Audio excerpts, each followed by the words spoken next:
الحسين مطروحا على الأرض مليا، ولو شاءوا أن يقتلوه لفعلوا، إلا أن كل قبيلة تتكل على غيرها وتكره الإقدام. فصاح الشمر: ما وقوفكم وما تنتظرون بالرجل وقد أبخنته السهام والرماح، احملوا عليه. فضربه زرعة بن شريك على كتفه الأيسر، ورماه الحسين في حلقه، وضربه آخر على عاتقه، وطعنه سنان بن أنس في ترقوته ثم في بواني صدره، ثم رماه بسهم في نحره، وطعنه صالح بن وهب في جنبه.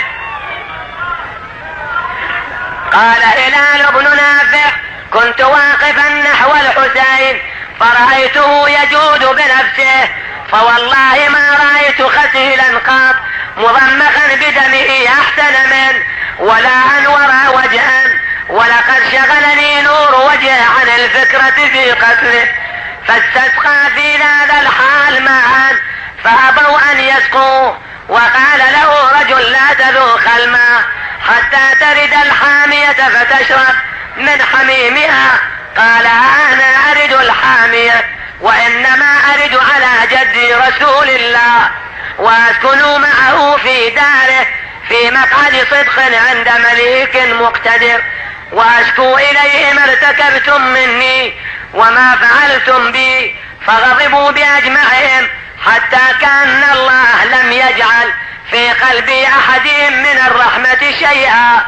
وأقبل فرس الحسين يدور حوله ويلطخ ناصيته بدمه، فصاح ابن سعد: دونكم الفرس فإنه من جياد خيل رسول الله. فأحاطت به الخيل فجعل يرمح برجليه حتى قتل جماعة.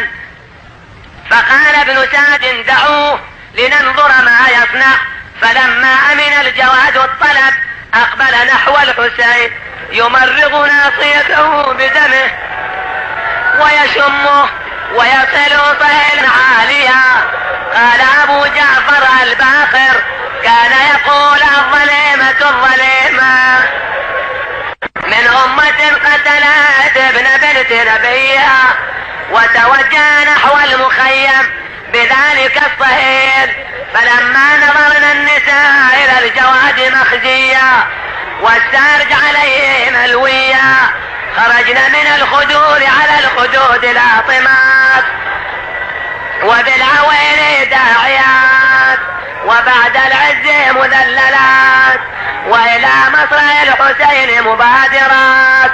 فواحدة تحنو عليه تضم، وأخرى عليه بالرداء تظلل، وأخرى تفديه، وأخرى تقبل، وأخرى على خوف تلوذ بجنبه، وأخرى لما قد نالها ليس تعقل.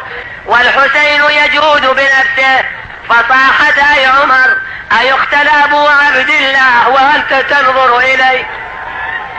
فصرف بوجهه عنها ودموعه تسيل على لحيته. فقالت: ويحكم أما فيكم مسلم؟ فلم يجبها أحد. ثم صاح ابن سعد بالناس: انزلوا إليه واريحوه. فبدر إليه شمر فرفسه برجله.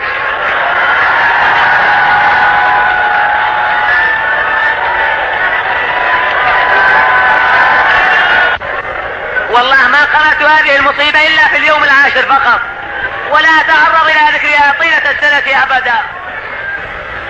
فرفته برجله وجلس على صدره وقبض على شيبته المقدسة